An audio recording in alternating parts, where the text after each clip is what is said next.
जैसा मैंने आपको कहा था कि हम कोई टॉपिक के ऊपर पढ़ाई करने वाले हैं, वीडियोस वगैरह आने वाली है, कुंडली एनालिसिस के साथ-साथ ये चीज़ें भी हम करने वाले हैं।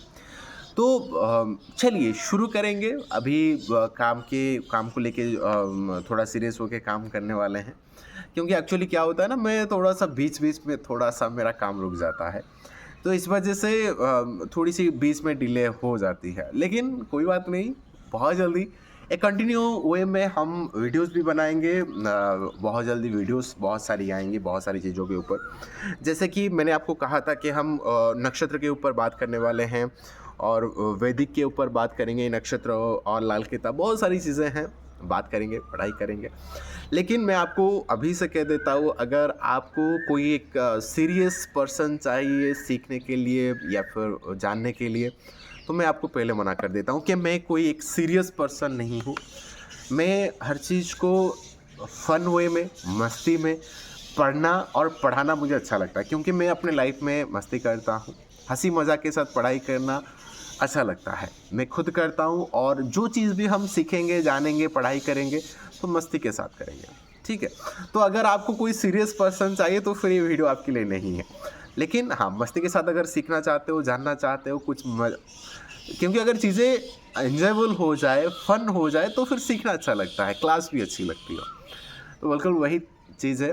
तो आज हम सबसे बेसिक चीज़ के ऊपर बात करने वाले हैं। बेसिक चीज़ क्या है? बेसिक चीज़ है नक्षत्र। तो आज की वीडियो तो टेंशन मत लीजिए, हम सारी चीज़ें लाएँगे, नक्षत्र भी लाएँगे, वैदिक भी लाएँगे, लाल किताब भी लाएँगे, बहुत सारी चीज़ें और आगे-आगे आती जाएगी, तो टेंशन नहीं। लेकिन हम सबसे बेसिक जो चीज़ें हैं, जो सबसे जब आप बहुत पहले चले जाओगे तो फिर वहाँ पर सिर्फ़ नक्षत्र को देख के प्रेडिक्शन किया जाता था।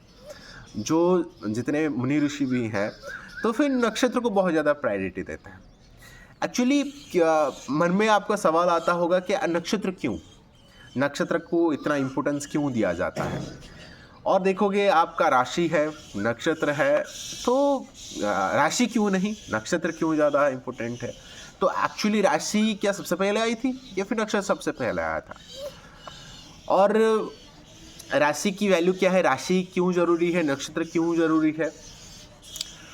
और नक्षत्र क्या है? वो भी जानेंगे। सारी चीज़ें इस वीडियो में। तो सबसे पहले नक्षत्र का मतलब क्या होता है? नक्षत्र जो कि कभी क्षय ना हो, नक्षय न अक्षय, जो कि क्षय ना हो कभी। आप देखोगे नक्षत्र यानी कि तारामंडल, जो तारा आप देखते हो आसमान, रात के टाइम पे आसमान में देख लो, तारा आपको दिखाई देंगे, नक्षत्र। ठीक है?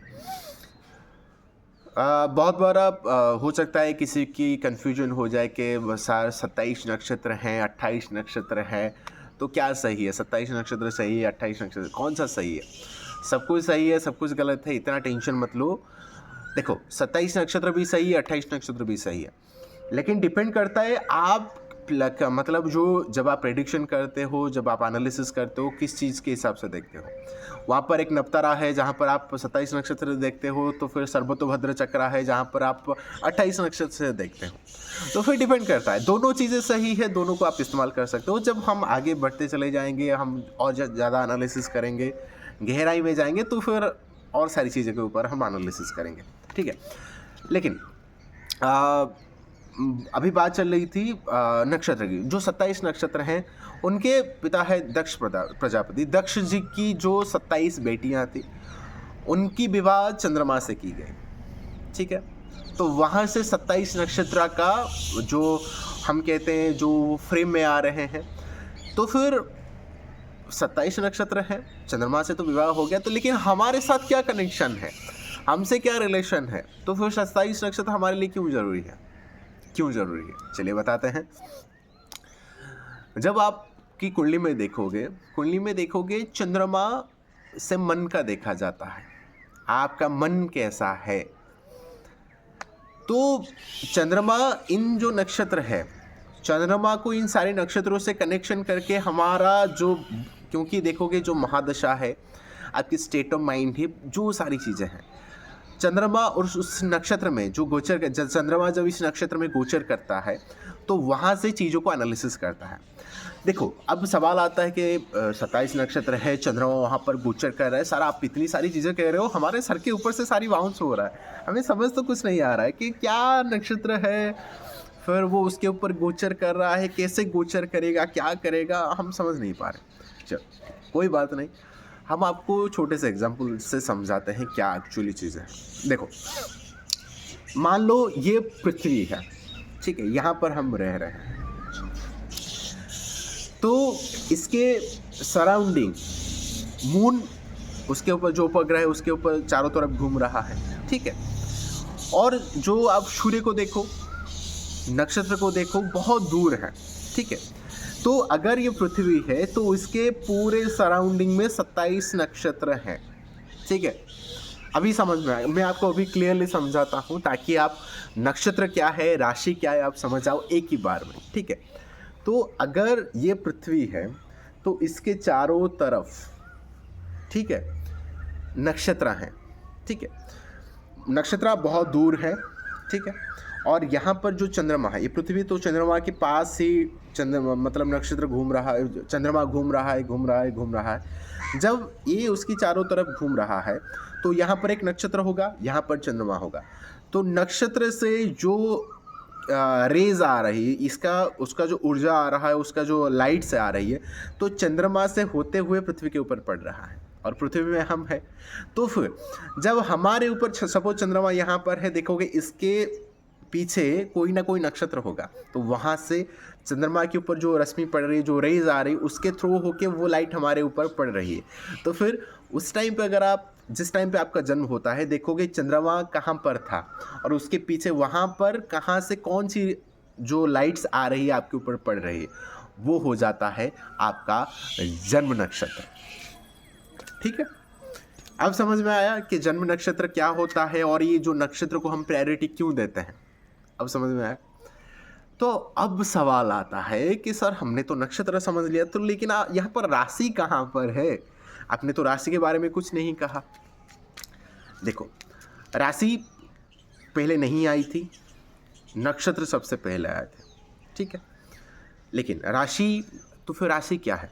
जैसे हमने जो जन्म नक्षत्र है, हमने देख लिया कि चंद्रमा से ये सारी चीज़ों को देखा जाता है कि जो महादशा है, जो सारी चीज़ें हैं, चंद्रमा से हम देखते हैं। लेकिन आप देखे होंगे, चंद्रमा अगर मन है तो सूर्य हमारा आत्मा है, तो फिर आत्मा का तो कोई इम्पोर्टेंस तो होगा ना। देखोगे आप, और एक चीज़ देखोगे, संक्रांति देखते होंगे, हर महीने संक्रांति आता है, वो क्या होता है?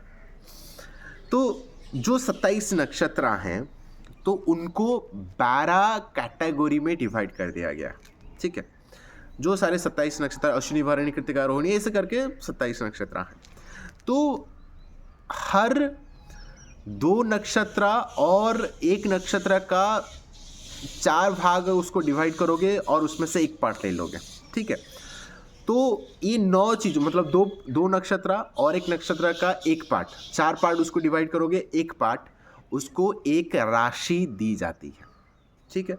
जैसे मैं आपको समझाऊं, तो फिर यहाँ पर 1 नक्षत्र है, यहाँ पर 1 नक्षत्र है और वहाँ पर और 1 नक्षत्र का एक छोटा सा पार्ट है। तो ये तीनों चीज़ों को एक राशि दी गई, ठीक है, जिसको हम कहते हैं मेष राशि। तो आप देखते होंगे कि मेष राशि वाले बहुत लोग होंगे, लेकिन सबका नेचर एक जैसा बिल्कुल नहीं होता। क्यों नहीं होता? इस वजह से हो सकता है आपका मेष राशि हो, लेकिन आपका जो जन्म नक्षत्र है वो हो सकता है अश्विनी नक्षत्र हो सकता है आपका भरणी नक्षत्र हो सकता है आपका कृत्तिका नक्षत्र हो। तो एक राशि है लेकिन नक्षत्र 3 है। उसके अंदर भी और बहुत सारे चरण हैं, जब हम उसकी गहराई में जाएंगे तो और डिटेल्स में बात करेंगे, लेकिन और डिटेल्स हम नहीं जाएंगे। लेकिन आप समझ लो नक्षत्र क्या है और एक जो राशि है तो फिर उसको क्या दिया गया है। तो बिल्कुल जो 12 राशियां हम देखते हैं, मेष, वृषभ, जेमिनाइन, कैंसर, लियो, जितने सारी चीज़ें हैं, ठीक है। तो सन को एक राशि में वो गोचर करते हैं। तो ऐसे जब करते, क्योंकि सन एक राशि में 30 दिन रहते हैं, तो ऐसे करके 12 महीने गुजर जाते हैं, ठीक है। तो वही चीज़ है, एक है आत्मा और एक है माइंड, एक सोल और एक बॉडी, ठीक। तो अभी बात आती है कि सर ये तो चलो हमने जान लिया कि एक नक्षत्र है, एक राशि है, तो फिर हम प्रेडिक्शन किस चीज़ को लेके करें? आप राशि को भी प्रेडिक्ट कर सकते हो, राशि को लेके भी आप प्रेडिक्शन दिया जाता है, नक्षत्र को लेके भी प्रेडिक्शन दिया जाता है, लेकिन फिर भी हम नक्षत्र को क्यों इतना इम्पोर्टेंस देते हैं? तो चलो मैं आपको एक छोटा सा एग्जांपल देता हूँ, आपको समझाता हूँ, कोशिश करूँगा समझाने के लिए। आप जानते होंगे कि अभी तो हम जो कैलेंडर वगैरह देखते हैं जनवरी, फरवरी, मार्च, अप्रैल, मई महीना, लेकिन जब आप ट्रेडिशन में आ जाओगे तो फिर आपने सुना होगा कि वैशाख मास, ज्येष्ठ मास, आषाढ़ मास, ठीक है, बहुत सारे आप ऐसे सुने होंगे, ठीक है। वो कहाँ से आया? वो कहाँ से आया? जितने सारे आप देखोगे, जितनी सारे जैसे कि 12 महीने होते हैं, ठीक है, उनका जो नाम है, ठीक है, वो नाम कहाँ से आया? वो नाम आया इन सारे नक्षत्रों से आया है उनका नाम। जो जो आप देखोगे, जो जो महीना है वो एक एक नक्षत्र है, वहाँ पर एग्जिस्ट करते हैं। 27 नक्षत्र में एक एक नक्षत्र है उनका, तो इसी वजह से दिया गया है। और मैं आपको एक इंटरेस्टिंग चीज़ बताना चाहूँगा जो शायद वीडियो के शुरू में बताना चाहिए था। नक्षत्र क्यों ज़रूरी है? देखो, नक्षत्र की गहराई इतनी है, शायद हमारे किसी के लिए उसके गहराई में जाना बहुत ज़्यादा मुश्किल हो सकता है, लेकिन मैं आपको एक छोटी सी चीज़ बताऊंगा कि एक नक्षत्र के 4 चरण होते हैं, ठीक है। आपका जन्म किस नक्षत्र के किस चरण में हुआ है, इससे आप बहुत कुछ अंदाज़ा लगा सकते हो। सपोज मैं आपको एक छोटा सा एग्जांपल देता हूँ। आप जानते होंगे कि भगवान कृष्ण का जन्म हुआ है रोहिणी नक्षत्र में, ठीक है। तो अगर आपका जन्म रोहिणी नक्षत्र के अगर प्रथम चरण में आपका जन्म होता है तो फिर ये आपके मामा के लिए बहुत खराब होता है। अगर आपका जन्म अगर रोहिणी नक्षत्र के द्वितीय चरण में जन्म हो तो फिर देखोगे आपके मदर के लिए कष्टदायक होता है। अगर आपका जन्म अगर रोहिणी नक्षत्र के चतुर्थ चरण में जन्म होता हो तो देखोगे आपकी जो वर्थ है सारे रिलेटिव्स के लिए बहुत अच्छा होता है, सबको ग्रोथ, सक्सेस, प्रॉस्पेरिटी सबको मिलना शुरू हो जाता है। तो वही रोहिणी नक्षत्र है, उसके 4 चरण आ जाते हैं। एक राशि में 3 नक्षत्र आ जाते हैं, एक नक्षत्र में 4 चरण आ जाते हैं। तो जरा सोचो कि और कितनी गहराई से चीज़ों को प्रेडिक्ट किया जा सकता है। तो आपके चाहे सेम राशि क्यों ना हो जाए, सेम नक्षत्र भी क्यों ना हो जाए, देखोगे फिर भी आपके अंदर सिमिलर पर्सन में बहुत सारा वेरिएशन देखा जा सकता है। तो ये होता है नक्षत्र। और गहराई में जाओगे बहुत सारी चीज़ें हैं, इतना सारा ज्ञान है शायद जितना ज्ञान मेरे अंदर नहीं है, लेकिन कोशिश ज़रूर करेंगे उसको एक्सप्लोर करने के लिए और सीखने के लिए। जितना मैं सीखूंगा मैं आपको बताता चला जाऊंगा, ठीक है। उम्मीद करूंगा कि आपको वीडियो पसंद आया होगा। कैसा लगा? अगर देखिए, अगर कहीं पर कुछ मतलब शायद पढ़ाने का तरीका अगर आपको पसंद ना आए या फिर कुछ ना कुछ कहीं पर आपको समझ में ना आए तो कमेंट करके बताइए। अगर अच्छा भी लग रहा है तो फिर अप्रिशिएट करिए, क्योंकि ताकि हमें भी अच्छा लगे पढ़ाने के लिए और चीज़ें और अच्छी हो सकती है और ताकि चीज़ें और बेहतर हम बना सकते हैं। तो फिर कैसा लगा कमेंट करके ज़रूर बताइए और साथ ही साथ चैनल को लाइक, शेयर, कमेंट, सब्सक्राइब ज़रूर करिए। और आप सबसे मुलाकात होगी अगले वीडियो में। सो बाय बाय।